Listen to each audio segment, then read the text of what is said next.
Good afternoon, good evening, everyone. A very, very warm welcome to all participants, speakers, guests, and a very warm welcome, everyone, to this very, very exciting panel discussion. There is usually no roadmap for success in any kind of business, so you must make your own. For a woman in business, it means that you are actively using your strengths and skills to carve out a career path. And I think a lot of women today are actually focusing on taking this forward with a very strong focus on success and inclusion. Choose to Challenge International Women's Day 2021. Greetings of the day, and I proudly welcome you all today to this panel discussion, Women in Business, Changing the Game, organized by Deakin University in association with we at Tata and the Australia-India Business Council. The key of success is the same for women and men, and it is important to take steps to ensure that there is nothing keeping women from a successful career in business. We at Deakin University are deeply committed to this idea and happy to celebrate every woman's journey to success. This event is a very small step forward to discuss some of that. I'm grateful to all our guests and participants for gracing the occasion and acknowledging the kind of support extended by Mr. Ram Durai, the former chair, the vice chairperson of TCS, Mr. Emmanuel David, director of Tata Management Training Center, and Mr. Jim Verghese from the Australia-India Business Council. I would now request my Vice Chancellor and President of Deakin University, Professor Ian Martin, to present his opening remarks. Professor Martin has been the Vice Chancellor of Deakin University since 2019 and believes in pushing boundaries to create a better future. Over to you, Ian. Ravni, thank you so very much indeed. It really is a great pleasure to be with you today. Can I particularly thank and welcome His Excellency Barry O'Farrell, the Australian High Commissioner to India, Sri Navdeep Singh Suri, who is the former Indian High Commissioner to Australia, and Priyadarshini Gupta, the Diversity and Inclusion Lead at the Tata Group. And also, because I won't get a chance to say it later, thank you so much to our three wonderful panelists, Michelle Wade, who's the Commissioner for South Asia and Global Victoria, and Jali Bansal, who's the Chair of Niti Aayog Women Entrepreneurship Platform Investment Council, and Amanda Johnson-Pell, VP Marketing Services Centre for Asia IBM. Thank you so much for being part of this wonderful panel. We really appreciate it. As Ravneet said, I have the privilege to be the Vice Chancellor of Deakin University. We were founded in 1974, and the principles of inclusion, access, equity, and opportunity actually underpin why we came into being as a university. And our original act, which, considering it was written in a very different world, is actually pretty progressive. Deakin University aims to be a catalyst for positive change for individuals and communities it serves, and it aspires to be Australia's most progressive university. And those words have stayed at the heart of what we do. We want to make sure that we stay consistent with that ambition, making sure that what we do makes a real difference in terms of progress, but progress where we prioritise delivering equally across the community, making sure that equity and opportunity touch on everything we do, and making sure that we don't define our institution by those we exclude, but by the opportunities we create. We're hugely proud as an institution of our record of inclusion. We know that we can only succeed as a university if we bring the best possible talent, the best possible people into our university. And that means making sure that the way we run, the way we operate is as inclusive as we can possibly get. This isn't about a feel-good decision. This is about what's best for our organization. And that is really important. It's not just a feel-good thing. This is actually really good for what you do. Our university initiative, Respect, Belong, Thrive, was designed to help us create an environment of inclusion that values diversity, embraces difference, and makes sure that our university community enables people to thrive. We've got a strong and robust gender equity plan. We're only partway through on the journey, but we continue to make sure that we live by it. Our senior executive team is split almost exactly 50-50, as is our governing council between men and women. And that's something we're really, really proud of.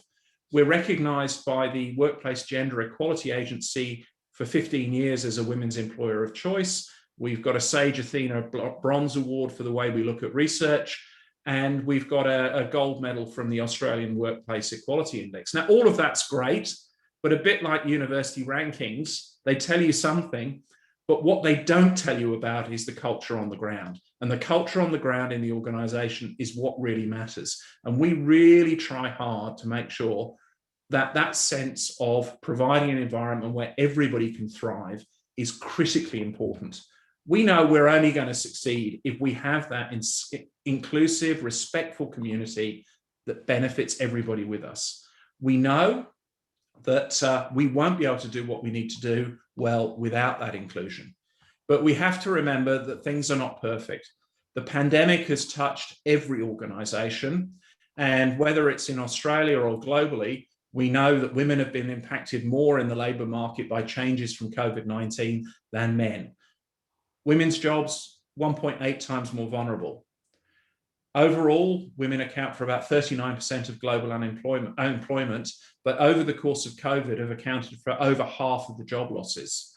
There's no doubt that this is partly because of the kind of roles, but also because of the other expectations that community places on women in terms of supporting families and doing many other things. We've still got a lot of work to do. But I believe passionately that we come together, we challenge ourselves and make sure we create the best possible work environments. Not only is it good for individuals, but it's absolutely critically important for the organisations and institutions we want to work and thrive in. In my own career, I started my life as a medical student and a surgeon. And when I went into medicine, which wasn't that long ago, 1982, only 10% of our commencing class were women. It's now nearly 60% in most medical schools. In one working lifetime, that's a huge change. Things can be done, but it requires commitment, dedication, and leadership. And I think what's being demonstrated today is some fantastic leadership, fantastic engagement about how we achieve this. So Ravneet, thanks once again with your colleagues pulling this together, and I'll hand back to you now. Thank you to everybody. Thank you very much, Vice Chancellor. I acknowledge your profound support and dynamic leadership to Deakin University, and in particular to Deakin in South Asia and Deakin in India. May I now request His Excellency, the Australian High Commissioner to India, the Honorary Barry O'Farrell, to present his occasional remarks. The High Commissioner has a long-standing relationship with India and is one of the great champions of the Australia-India bilateral trade. Over to you, High Commissioner. Well, firstly, thank you to Deakin University and to Tata for the invitation today. And of course, it's a topic that's both timely and critically important. And we know, as Professor Martin has said, that globally there are many statistics that show that women are underrepresented in positions of leadership and influence across the world. The two that resonate most with me is that women aged 25 to 35 are 25% more likely to live in poverty, extreme poverty, than men.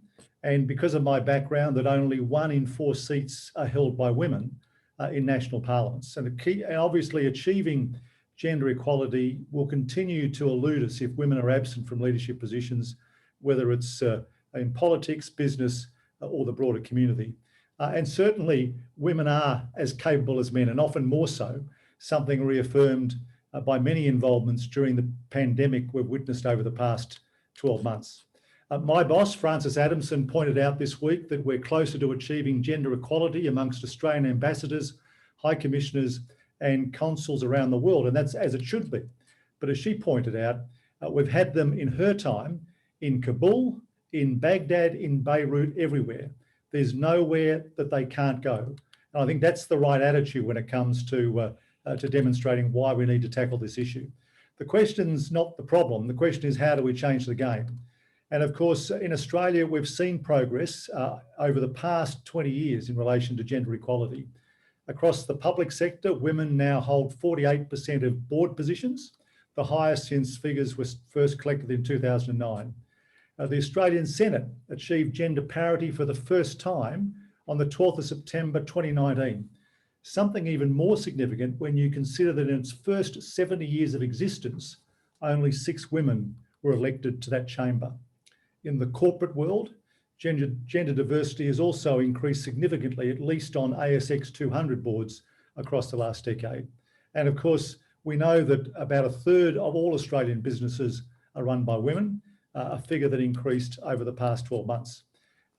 You, the universities of Australia, in particular Deakin, are the leading lights here. You've been terrific, as Professor Martin has said, in your case since inception, but in others in adjusting to ensure that there's better equality. And of course, Deakin has the honour of having won the Workplace Gender Equality Agency's Employer of Choice for Gender Equality award for the past 14 years. I want to acknowledge the role that Deakin plays, but importantly, the role that I think our university sectors are playing and demonstrating should be undertaken by many more institutions and businesses across the country.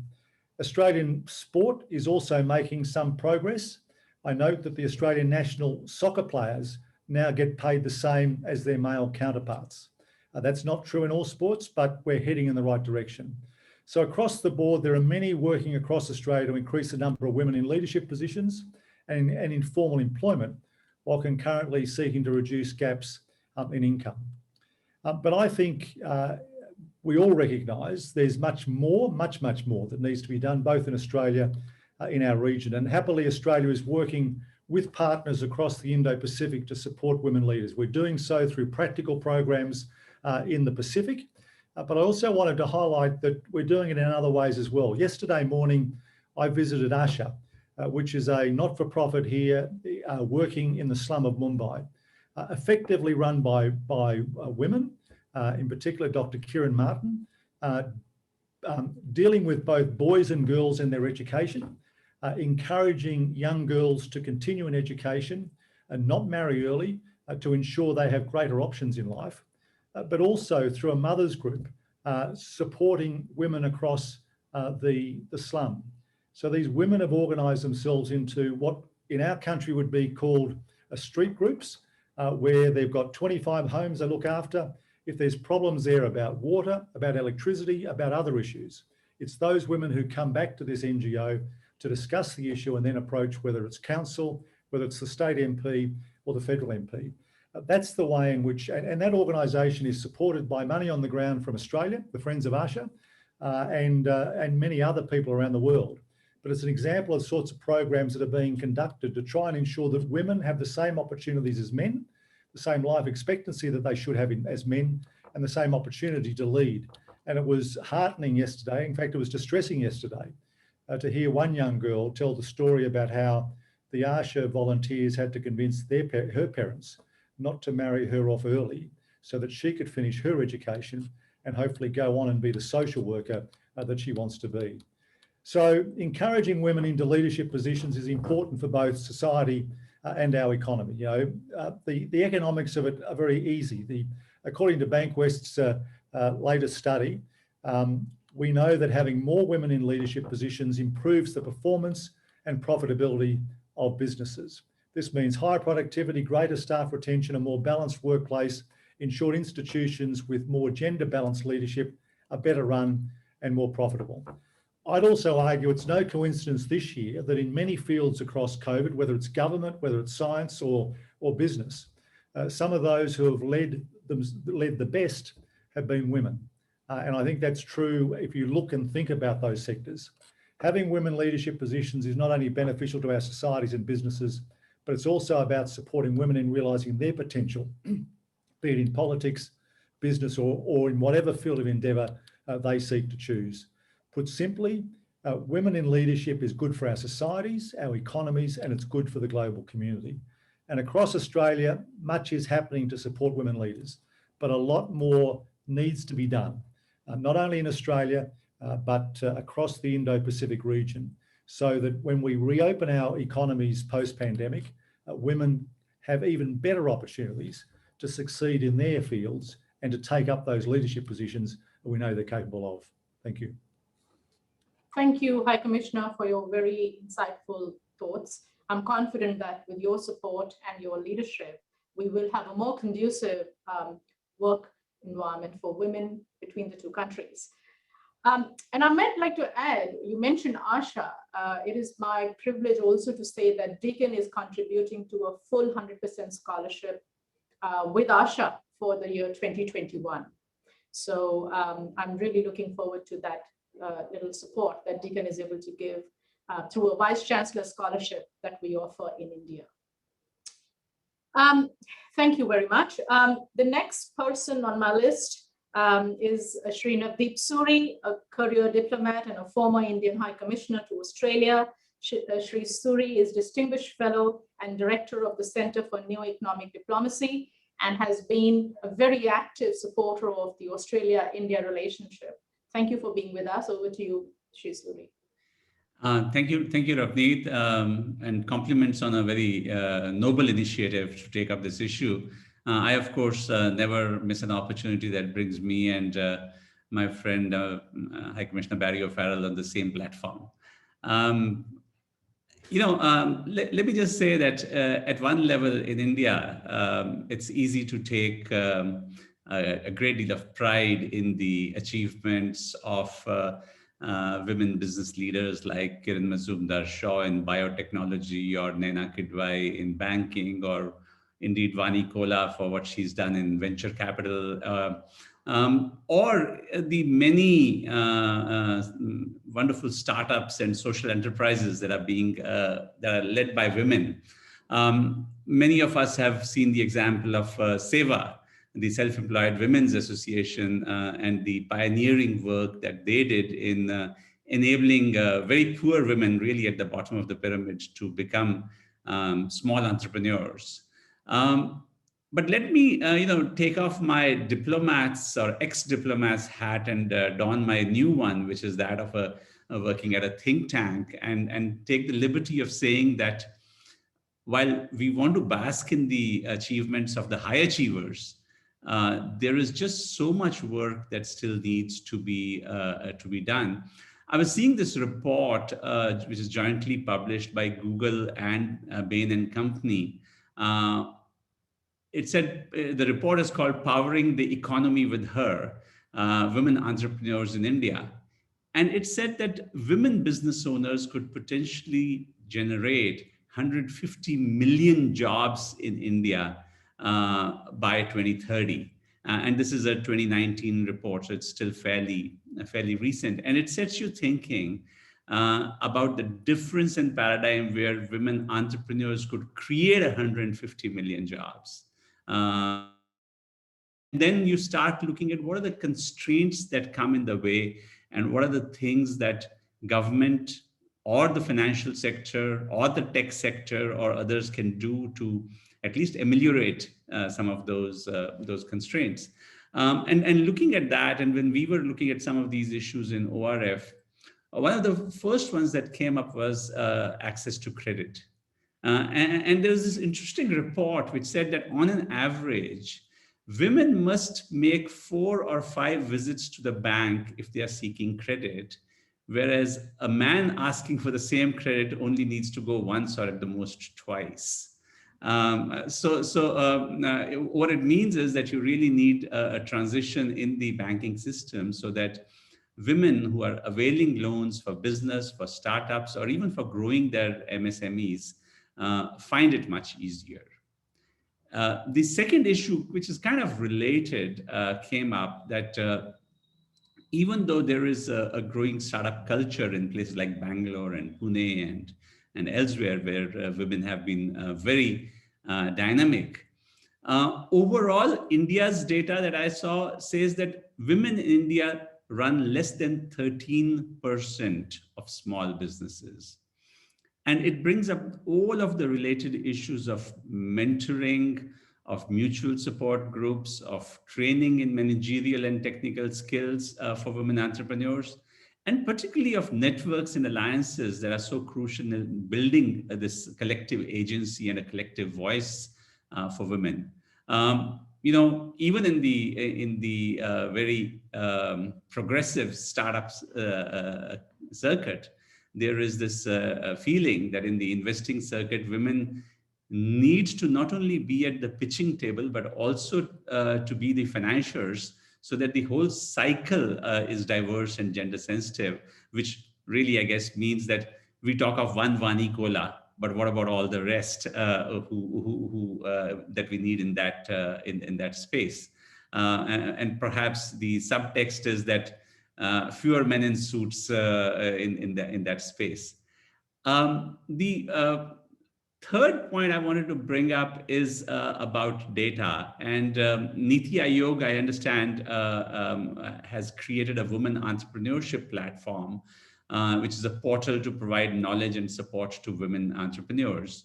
And even the Ministry for Small and Medium Enterprises created a network for women called Udyan Sakhi about 2 years back. And the initial reports were very encouraging that they got some 250,000 visits to the portal. But I guess what we need is data that follows up and tracks what happened. Did these visits to the portal get translated into loans, into actual business activity? And the next point, to an extent, also has the same message. You know, there have been a number of incubation centers being set up to support women, and a particular success story is the V Hub that was promoted by the Telangana government in 2018. And I saw one report which said that they had incubated something like 150 startups by women. But again, how do you scale it up? How do you replicate it in other places? And to look at how they've been doing. A final point that I would make is that, if we want women to be active and full participants in the fourth IR, then really there is no shortcut, but to make sure that women are also equal participants in the STEM education. And every statistic shows that women have been lagging in that area. So, particularly from the point of view of a university like Deakin, and certainly from the schools sector, to see how we can address that gap. And one of the things that I think the COVID pandemic has highlighted is the problems that women entrepreneurs and businesswomen have faced when they are working from home, because they are the ones, in India at least, who have had to take a disproportionate burden, not just of housework, but also of childcare as the schools got shut down. And that's more of a social construct, I understand, than a business one. But the impact disproportionately, I think, falls on women. Those are just some thoughts that I wanted to share, that how can we create an ecosystem which makes it much more conducive for women, not only to take part in today's economy, but also to look at opportunities in tomorrow's economy. Thank you. Thank you very much, and with your very insightful thoughts. And I have no doubt that we are on the right track, and we are only going to get better. I know we are running a little bit late, but it's a very interesting topic. So I am going to take the liberty to continue to keep going with the format. I'm going to now request Ms. Pridashni Gupta, who heads Diversity and Inclusion at the Tata Group, to share her thoughts. And thank you for being a partner to this. Without your support, we would not have been able to put this together. So thank you. Thank you so much, and a warm welcome to everybody here. Thank you, Ravneet. We value this partnership. We also value this entire topic of women in business. I'll keep it very short, and I will, I'm myself very excited to hear the panel. We have a lovely August panel here. So I'll keep it almost literally 5 minutes or maybe lesser than that. But I'd like to share a story. The story goes back to the First World War. And the story is about Lady Meherbai Tata. And they used to stay in the south of Mumbai. And during that time, she saw that, there were a few poor locals who were not getting access to vegetables. And that kind of disturbed her very much. And she got she said, I need to do something about it. There has to be, I need to do something about it. So she actually decided that she would become a vegetable vendor herself. and she would ensure that she would get access to vegetables and be able to sell that to the poor people in the local, locality around. So she went to the police commissioner and she said that, you know what, I do see there are a lot of poor people who are being, who are being affected by this war and not having access to vegetables. Can I get the permissions to become a vegetable vendor? I would like to be that and I would like to help. The police commissioner was completely flabbergasted. Of course, he didn't know what to tell to Lady Meherbai Tata and said that, hey, ladies of distinct as you can't become a vegetable vendor, but we're happy to do charity, and if you donate, we will take those vegetables and give it to the poor people. And at that, she answered him, we are here to be useful and not graceful. So you see, we have a legacy of having women in business, and we keep it alive even today. Very happy to share that as we are doing this, we actually go live with the all women's hotel in IHCL in Chennai. It is that's there. We also have the Tata Starbucks across the world. Tata Starbucks, all women's Tata Starbucks are only in Mumbai and Delhi. So there are various ways. And of course, if I go on, we have women in mines working. We have women on the shop floor. So you see, we are true to keeping Lady Meherbai Tata's legacy alive by saying that we are here to be useful and not graceful. With that, I think I will hand it over to you, Ravneet. Once again, very, very happy to have this collaboration. I hope that we take this forward and look forward to the August panel discussion. Thank you very much, Ms. Gupta. I do acknowledge your support and absolutely look forward to a very, very supportive working partnership with we at Tata. Thank you so much for being there.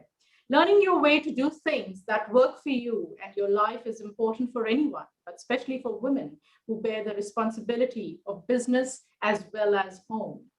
Because being successful means that my work is not only profitable, but also helpful to other women, my vision positively impacts the world. We have heard from various distinguished people in the introductory remarks about their thoughts and their support to women in business. Ladies and gentlemen, I now have an absolute pleasure in introducing the three panelists, fantastic, beautiful people and women who are successful in business.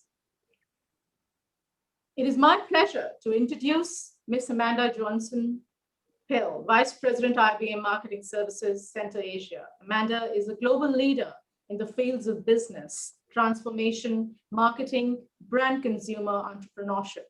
She serves as Vice President, Marketing Services Center Asia, and is now going to be based out of Bangalore and is relocating at the moment. She's leading the manufacturing transformation agenda for IBM's artificial intelligence, cloud, quantum, and computing business. Thank you for being with us, Amanda, and I'm looking forward to having a good chat to you. Our second panelist is Ms. Anjali Bansal, founder and chairman of Urbana Capital. Anjali has invested in and mentored various successful startups, including Delivery, Urban Clap, Darwindow, Nykaa, and Linkscart. She is closely associated with Niti Aayog Women Entrepreneurship Platform, Digital Solutions, and mentor to the Atal Innovation Mission. Thank you very much for being with us, Anjali. And the third panelist is Michelle Wade, my dear friend, Commissioner, South Asia at Global Victoria. And she has been promoting Victorian women leaders in a big way. She leads Global Victoria's first inbound women mission in 2020. And currently she is responsible for promoting trade, investment, education linkages between Victoria, Australia, and India, and the region. Thank you for being with us. Before I get onto the panel, I'm going to ask you to just give me a snapshot in about 1 or 2 minutes before we get into the panel. Over to you, Amanda. And thank you, Ravneet. And as we address today's discussion, you asked me to think about this quote. It's imperative that women leaders are visible so that everyone believes that women too can build a career and reach a leadership position. My proposition here is that the role and growth of women in the workforce is indeed at a precarious moment. It's been accelerated and exacerbated by COVID-19. Gender equality in the workforce is losing ground at an alarming pace as more women, in fact, leave the workforce. A new global study from IBM's Institute of Business Value shows the leadership pipeline of women is in fact shrinking as well, indicating that the global gender gap in leadership is in fact getting worse.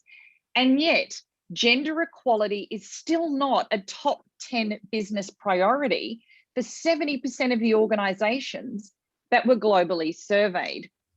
A dear colleague, Sunita Gloucester, recently referred to in a UN study within the World Economic Forum, said that the first generation of women to experience true global gender parity will in fact be our granddaughters, great-granddaughters.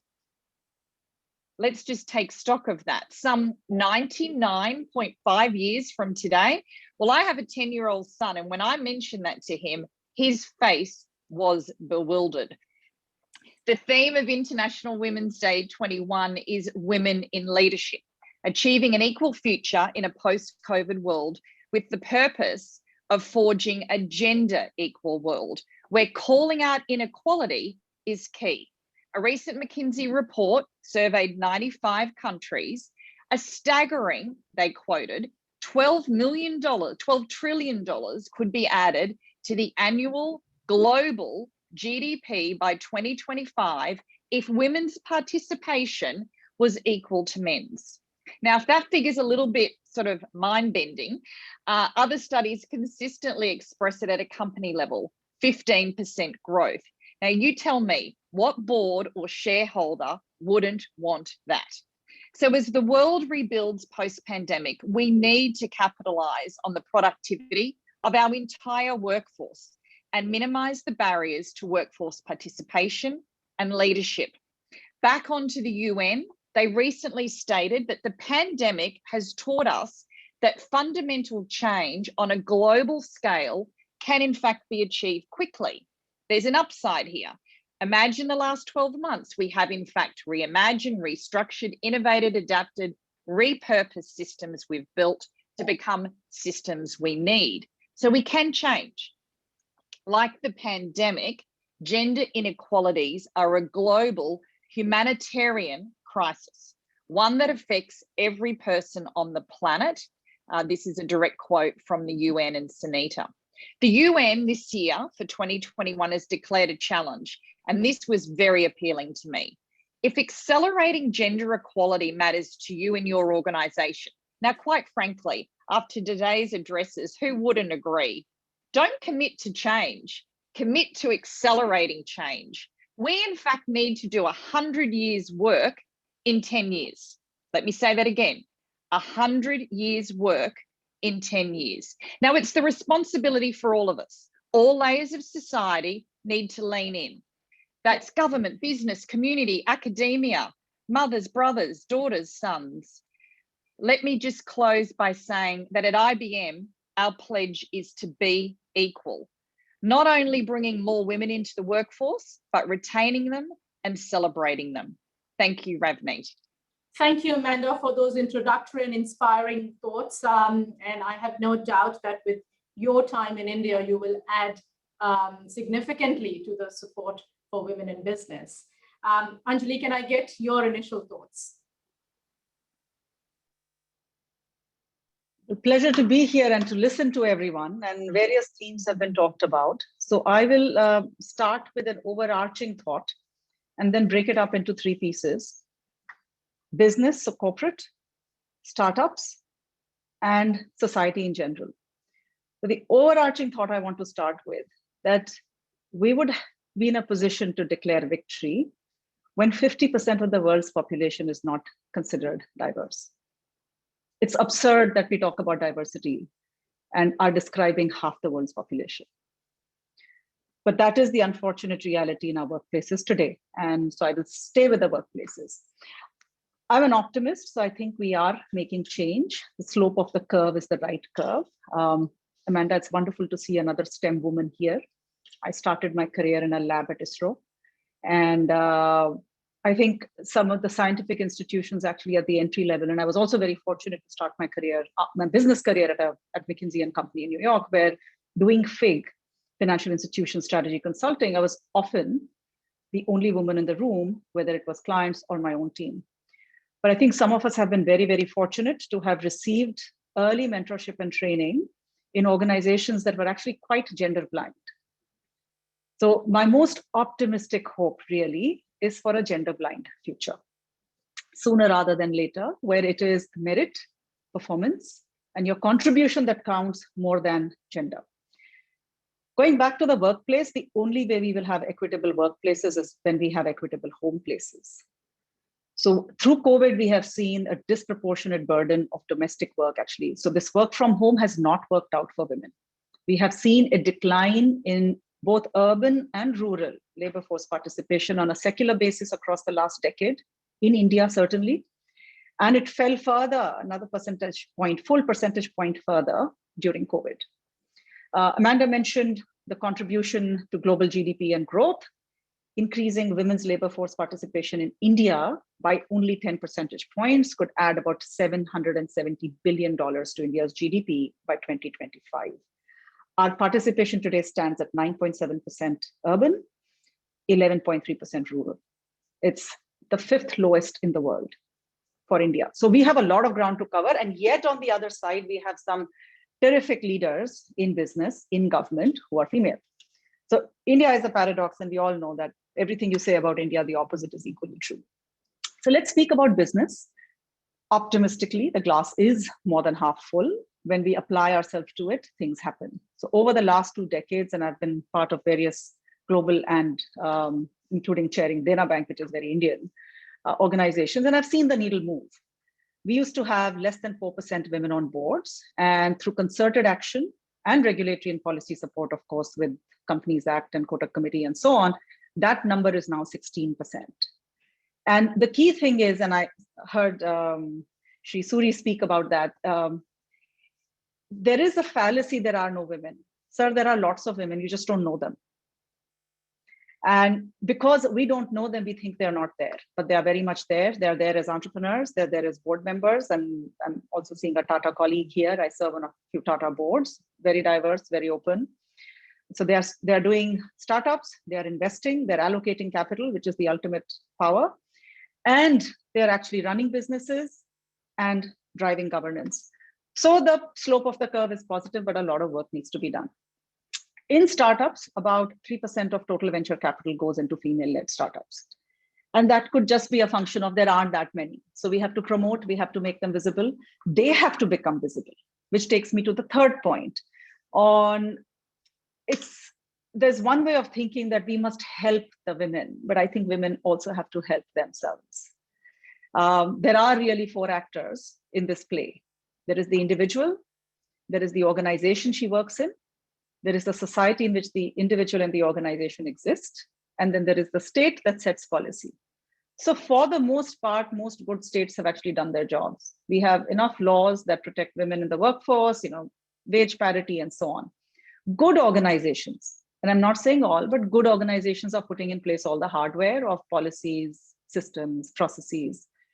What has to be fixed is the software, which is the society and the culture and both conscious and unconscious biases, which will take time, but it has to be done. And it has to be done with concerted action of organizations, of state, of universities, educators, and most importantly, the women themselves. The individual, she is at the heart of it. She has to want it enough to make it happen. I'm going to pause there. I can keep going, but I'm sure Ravneet will come back with more questions. And I also want to share that I think poor women don't have a choice. I've chaired the board of Women's World Banking here in India, been associated with Seva Bank for many years. And because there is no choice, they have to go to work. One of the reasons for a declining labor force participation, unfortunately, actually, is increasing prosperity. So how should we think about fixing that as a society where women are more incentivized to participate versus step back when family income levels rise? Thank you, Anjali. Very thoughtful comments and introductory remarks. And I mean, I can spend all day, I think, and I don't think I'm going to let you guys go very soon. So it has been very, very exciting to hear all of you. I'm going to ask Michelle to give her introductory remarks. I'm still on introductions, imagine. I still have to do the panel. So, Michelle. Thanks, Ravnita, and thanks everyone. Everyone who's been speaking has just got me more and more riled up, and particularly some of those comments you just had to say, Anjali, about women dropping out of the workforce, which I'll touch on in a moment. First of all, I know we've got an audience of people mixed from Australia and India and possibly other places as well. And I just wanted to acknowledge, as we head into International Women's Day, in Australia right now, never have we seen such a heated and tense environment leading into this day. For those of you who are in other countries, there's been some serious allegations of sexual harassment in government workplaces over the last couple of weeks that have been hitting the news every day. And also on top of that, issues for young women around sexual consent, particularly school-aged girls in Sydney, which has gained quite a lot of attention. In the last couple of days, one of my female colleagues said to me, is this tiring you? And I said, yeah, it is starting to impact on me, and I'm starting to reflect on where I've been and where I've come from and what the situation is for my daughters, two of whom are of university age. And I think there's a lot to be concerned about. Also in reflecting and particularly looking back on my background, which was, I grew up in a small town. I played sport actually with a boys team. I was in surf life saving, and particularly around some of the issues that have shaped me. Last night, I actually wrote to those 4 guys as I was preparing for this talk and said, I just want to thank you for being thoroughly decent, and I want you kids to know that you were thoroughly decent as well. So I think whilst we're put right now thinking about how much is wrong, let's celebrate also where things have gone right. And I should also commend Deakin in this regard for its work in gender equity, and Deakin, it was so good to hear your background in those regards. So if there was a few things that I'd talk about as someone who's, in an established career right now, so I'm not just looking at myself, but also the women who I'd like to think I'm a role model for. There's a few things that worry me. One is what I call the Cinderella complex. It's women earning money but not taking responsibility for their own finances. The other, as Anjali mentioned, is women dropping out of the workforce. It's a massive productivity for the global economy. Another, and particularly what we're seeing in Australia, the employability of older women, and this particular group being at risk of high poverty due to time out of the workforce and a lifetime of discriminatory pay. The thing I'd say to you all is people participating today is life is long, and I think Anjali reflected as well, we've got to manage our own careers and our own financial futures. So from my perspective, I'd say I'm someone who believes in having numerous plans. It seems like a fairly stable career being a diplomat, but I actually had a first career in arts, and a modern career is multifaceted. I believe in lifelong studies. The most recent tertiary study I did was actually in 2016. I've got board experience that I've sought to grow, but also in topics I'm passionate about, and really believing in that creating a strong financial future and managing your own financial future is hugely important to me. Thanks, Rafi. Thanks very much, Michelle. And I have no doubt that, with your contributions and your focus on this issue, we will definitely go the next step in this very, very sort of, like you say, life is long and we must have plans. So I'm looking forward to all of that. My question really comes back to you, Amanda. Tell me, as a woman, with your sort of years of experience, how have you managed at a personal level, creating a balance at work and at home, and then dealing with the external and internal aspects that have impacted your lives? I think this is a question all women face as they get into, women in business. But with the success that you have reached, what are the difficult journey paths that you have taken? Look, I'm a very big believer in what I call work-life integration. So how is it that you can bring the best of your work and your home to ultimately suit your particular needs? I'm a mum, I have a 10-year-old, I have an incredibly supportive husband, we're a team, and that's really how we see the world in terms of how we solution women in leadership. I mean, one of the big things that I'm very focused on as a change agent is how can we get the next generation to not actually think that women in leadership is a topic that needs discussing because it's just normal. As a mother of a 10-year-old, he sees me very, very active in the communities I operate in. He thinks that's normal. So that as he grows up, it will absolutely be the norm. And, many of the contributors today have talked about the fact, how is it that we can still be talking about this topic when in fact women represent, 50 and over percentage of the population. And we know the financials. A very, very successful community, business, and the global world ultimately is a byproduct of everybody participating. And who would not want that? So there's some of my reflections, Ravneet. Thanks very much, Amanda. And, I think support at home is a must. Absolutely. And I've experienced that with my family as well. With a 23-year-old son and a wonderful husband to support, I totally agree with you that you cannot get better than that. Anjali, tell me, with your, growing up in India with, of course, I've grown up in India as well. And, I can relate to how difficult it has been, especially with STEM and especially looking at now your leadership role in the, banking sector, being on boards. How have you managed this journey, with the balance that your personal and professional life? And what are the big challenges you faced as you've grown into this journey? I'm tempted to ask, what is the question? The question is, how have you maneuvered through this difficult situation? I'm sorry, it was a fallacious question. I was half joking. I understand the question. It's not a question of balance. I think everyone balances their life. I don't know a single male friend or colleague who would not like to spend more time with his children or at home either. Anyone who wants to have a fulfilling professional life outside the home, man or woman, has to find I love the way Amanda said integration.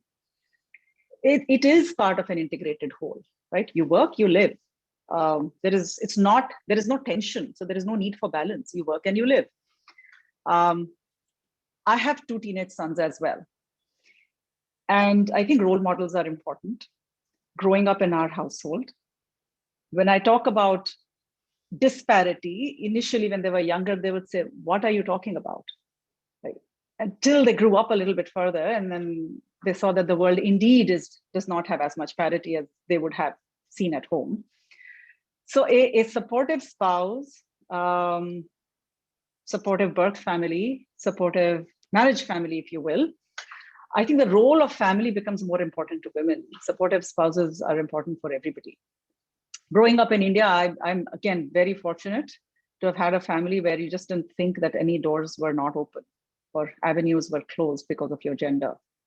And so it does begin at home. Ravneet, I don't know if that answers your question. And I would just say one thing too, and this is particularly to women, is much like we build our work teams, we must build our home teams in order to have a fulfilling work and home life. We don't try and do everything at work, right? So why should we try and do everything at home? Yeah, it has to be a partnership and teamwork. But Anjali, isn't that an expectation though? I mean, some people are lucky, who have supportive families, but generally the trending isn't that the expectation that you want to work, but you must do things at home, which are holistic, and you've got to take complete responsibility. What would you say to young women who are dealing with this on a day-to-day basis, which may not have the lucky approach of collaborative families? I'm very conscious that we are all actually quite privileged. I can think that all of us sitting here are actually very privileged, where we've had fewer such issues to deal with. And that is the reality, by the way, of our society and our workplaces. is, one is hang in there, believe in yourself. Two is find solutions. And finding solutions is easier said than done. I think building coalitions, whether at home or at work, surrounding ourselves with people who are more positive and more can do versus you cannot do. I'm often asked this question, did you feel you were deprived of opportunities because you're female? I said, I'm sure there were opportunities that didn't come to me, but I didn't notice because of the others that did. So grab whatever you can. Sheryl Sandberg said, lean in. I think everyone has to lean in. Men and women have to lean in. Women have to lean in a little bit more. Sure. Michelle, let us know a little bit about your journey. And also relocating to another country now, with children back in Australia, it's a tough call. And women in diplomacy generally, you do have to put in a lot of, hard work anyway, more than what you would normally do. So just a question on your reflections on this point. Yeah, it's an interesting journey for me. So for those of you out there, I've got 3 children in upper high school and now in university, but I actually had those children when I was living in 3 different countries, so in Italy, Malaysia and Spain. The perverse benefit of that was that having those children and all of that hard work when they're young while I was overseas meant that I wasn't carrying a lot of cultural baggage at the time, and we as a family could just manage things as we wanted. When I moved back to Australia and the kids were 12, 10 and 8, obviously it then became this life of all of these other expectations we have in Australia, and managing that mental load is something I think women need to be aware of. So, and it's not necessarily through arguing about it with your spouse. Biggest thing for me that I used to hate is I'd come in from work and my husband would say, what do you want for dinner? So he was willing to cook it, he just didn't want to make the decision. So we've come to this agreement. When I do grocery shopping each week, when we are living in one household, I write out all of the things he can make for dinner. And it just became this thing. I've got anything on the list. And then he would know the list is there. So sort of acknowledging those sorts of things. Ravneet mentioned my current situation, which is I live away and my husband manages the family back in Australia. That was a big decision for me, but technology's enabled that. I think as women too, one of the things that I found in my previous organisation was I came to suspect that they were editing some of us out of opportunities by being aware of our home situations. So, when this opportunity came and we as a family said, we can make this work. And it's been great in many ways. Great. Thanks, Michelle. And there's some learning we talk about, you need to be sort of mentally alert and strong to be able to take the challenges. Amanda, just coming back to you and the corporate world that, you live in and, you sort of work in. Tell me, what role do you think the corporate sector can play or has played and should play for, I would say, equality as well as supporting women in business? If you go back to the quote I shared in terms of the trillions of dollars to the bottom line, GDP, if we have an equal participation in the workforce, and then the other figure around the 15% growth. And if you think about that through the lens of a corporation who ultimately, reports into a board and shareholders, it becomes pretty straightforward as to why corporations would want to ensure that their workplaces are incredibly equal. That both women and men can succeed in any endeavour. One of the things that has drawn me to IBM has been its history and pedigree in diversity and inclusion. It's a company over 100 years old, and it's really been at the forefront of best in breed practice. We run a variety of initiatives that ensure that women and men can equally be successful. Their platform is, in fact, be equal. Some of the initiatives that we look at, not only the traditional in terms of hiring practices, we talked earlier about conscious and unconscious bias. We talked about the family and the environment to ensure that women can in fact lead. But we're also looking at the cultural norms of what's expected in a workplace. And sometimes there's nuances around women's confidence and how they can truly show up in their best version of themselves. And so we're doing a lot of work on that at the moment. If I just use my team by way of example, in India, to really ensure that they have the skills and the experiences that would ensure that they can really advance and have a very fulfilling career. Thanks very much. And I think there's a lot of points that you make about IBM initiatives, and I'm sure that's something that one can definitely learn from and try and see where it can be implemented. Coming back to you, Anjali, just tell me, with your hat that you wear, with government, with the corporate sector, policy, and also the Atal Innovation Mission and so forth, what role do you think governments can play, and how impactful are they in changing or impacting societal changeover in dealing with, sort of women in business issues? Sure. No, governments play a very important role. Policies help drive social change.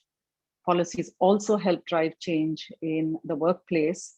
One big example of this is the legislation around participation of women on boards, for example. And governments the world over have legislated to, in some ways, force it to happen and provide the initial impetus.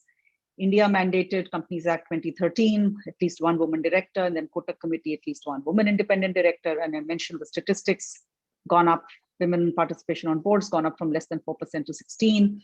Norway mandated 40% of women on boards. So I think governments do play a very important role. Governments also play a role in defining workplace policies, and we have seen this with POSH in India, and similarly other similar laws around the world, as well as wage parity. There is legislation around maternity benefits and so on as well, and including till recently, women weren't allowed to work the night shift in India. So actually, if you peel the onion there, you realize it's not a social issue as much as security issue. So a lot of these issues have to be solved in partnership between government, organizations, and society. So governments play a massive role. And I think governments, for the most part, play a constructive role. But we must understand that legislators, business leaders, and workers all operate in the context of the society they are in. So what is the most impactful sort of decision that you have made in the last, couple of months or years that you think has impacted, the place of women in business? It's not a conscious decision. I make decisions every day that have an impact on being biased or unbiased. So I think you must make a conscious choice, and then it becomes a habit of being unbiased. If I can say, literally over the last 2 days, we have made investment decisions in 2 companies that are founded by women. So that it's not even in the last 2 months, it's in the last 2 days, 2 companies. Could have been 2 companies led by men, it didn't matter. They just happened to be led by women.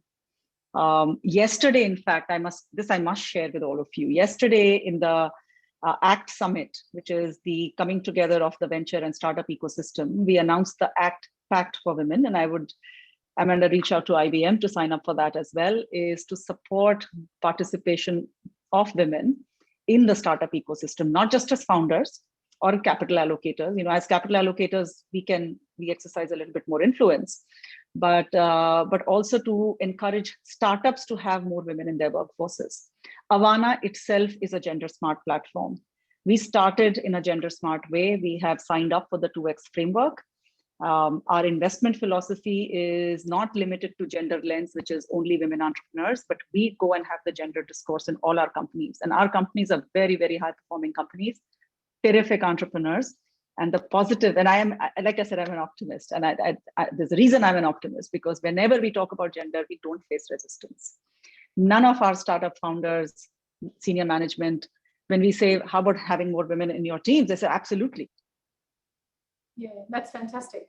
I think that does feel that, it is sort of change, and people like you will make a big difference to where we go into. And it's not just the women, Ravneet. It's very important to recognize the role of men in this journey. It is an inclusive discourse. That's why we got 3 men on this. I was delighted to actually see the wonderful men here. Male allyship. male allyship, such an important Absolutely. concept. Because we see women's panels. So it's actually, I do want to call that out and compliment Deakin and the Australia-India Business Commission for having a very diverse panel. Would the men like to say anything at this stage? Just a quick question to the men.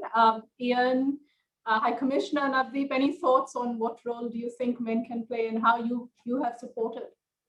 Well, I think Anjali has been absolutely inspirational in what she's said and the clarity with which she's spoken. I think please make sure that men continue to participate in these panels so that we get better educated. There's always stuff that one can learn, and you keep, as you hear comments, you keep kind of ticking your own boxes. Am I doing this right in my family, in my home?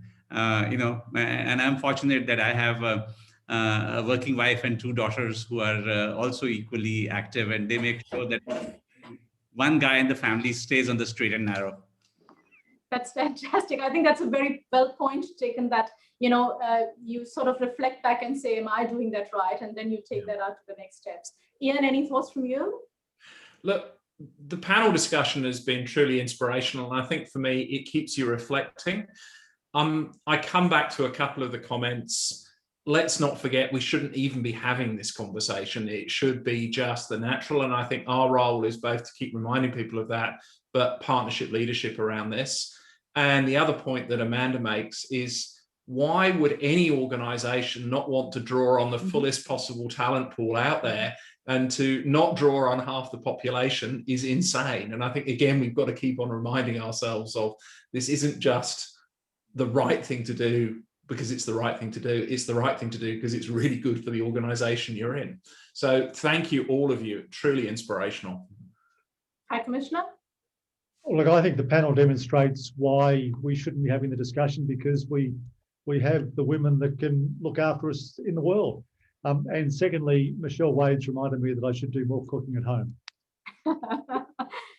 That's great. Pradashni, any thoughts from you?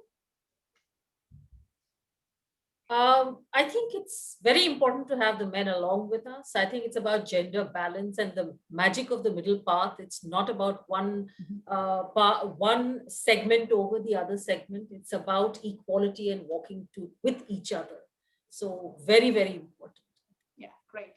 I'm just going to come back to one question each before we wind up. And there are lots of questions from the people coming in as well. Michelle, just want to ask you, as the Victorian Commissioner, what do you think we can do more? And say, whether it is educational institutions like Deakin or other, companies that you work with, which are Australian companies in India or Indian companies in Australia, or even, Australia-India Business Council or whatever. From where you sit, what role do you think, all of us can play as stakeholders in building this, women in business support and taking it to the next phase? And how would you take that forward? And what role can you, as a government authority, play in that? Yeah, I was thinking about a piece I wrote a couple of years ago on supporting other women, and it's on LinkedIn if anyone wants to see it. But been reflecting a bit more deeply on that, and it's not just for women to do, but celebrating women's achievements is a big one. And in Victoria, we've found that just giving women, looking harder for women who might participate in events. So recommending women for activities, and then also just reaching out and being genuine about assistance, counsel, and advice. I think celebrating, reaching out, and recommending would be where I'd expand support of women story. Fantastic. Thanks for that, Michelle. I'm going to go back to Amanda. What is the message to the young women out there? There are lots of them that are listening to you right now. And I think sometimes, some words do sit in your head. What would you say to the women who are listening to you, as just advice from your end? To dream big. Anything is truly possible. Surround yourself with people that truly support your vision for your future. You may have to look a bit further afield, but there are those people there. I would also say support others in that endeavour. To be the person that literally, there's a concept that's being widely discussed at the moment called co-elevation. And the concept of co-elevation is about being in the service of others.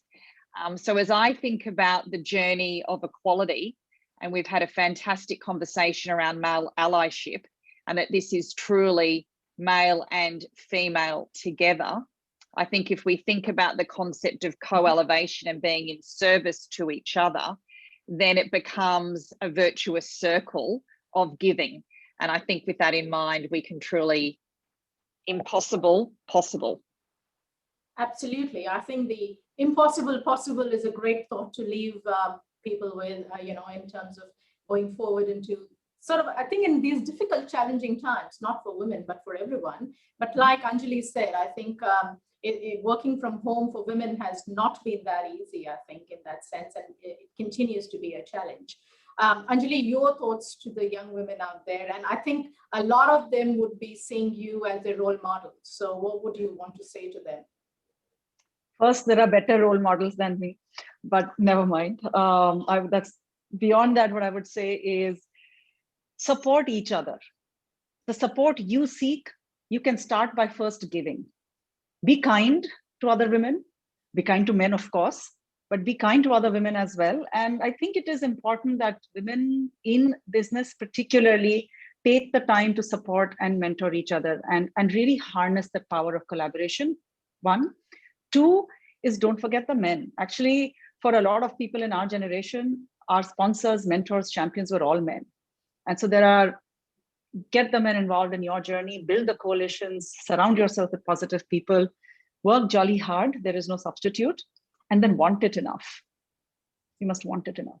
Fantastic. I think the want it enough sticks to me. Passion drives everything that people do, and especially for women, so that you can actually balance your life and take it forward. Michelle, your thoughts on this? What would you like to say?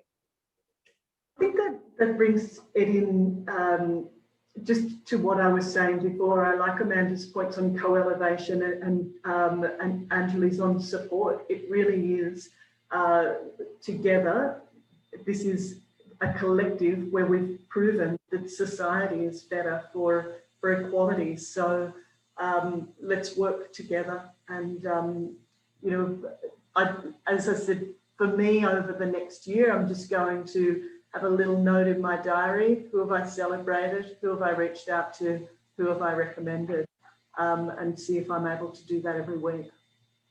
Thanks very much. And I am running out of time, and I do apologize for not picking up all the questions, but I think I've tried to integrate some of your questions to the panel.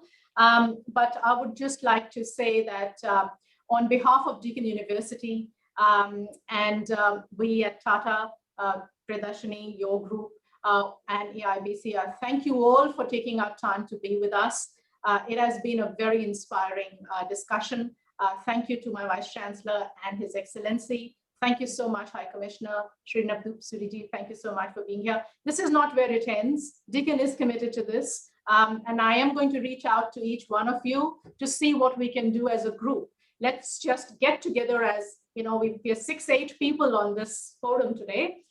Let's commit to doing good things together. And I say this with conviction that Deakin will definitely make an effort to work together with you to create a much better work environment, a much better space for women, not just in business, for women in existence, whether it is at the grassroots level, whether it is in business, diplomacy, or in education. So thank you everyone for being here with us. It's been a pleasure talking to you all. I can go forever, I said. I've really enjoyed the conversation. Thank you so much for being with us. And thank you to all the people who've joined us. The participation from you has been extraordinary. And thank you so much for joining from Australia. I know it's late, but it's just the timing we have to keep up. And to my colleague, Kopul and David, for helping me put this together. Thank you very much, everyone. We look forward to talking to you again. Thank you. And thank you, Ravneet, for being an excellent moderator and getting so much out of us. Thank you. Thank you very much. Thank you. Thank you. Thank you. Bye.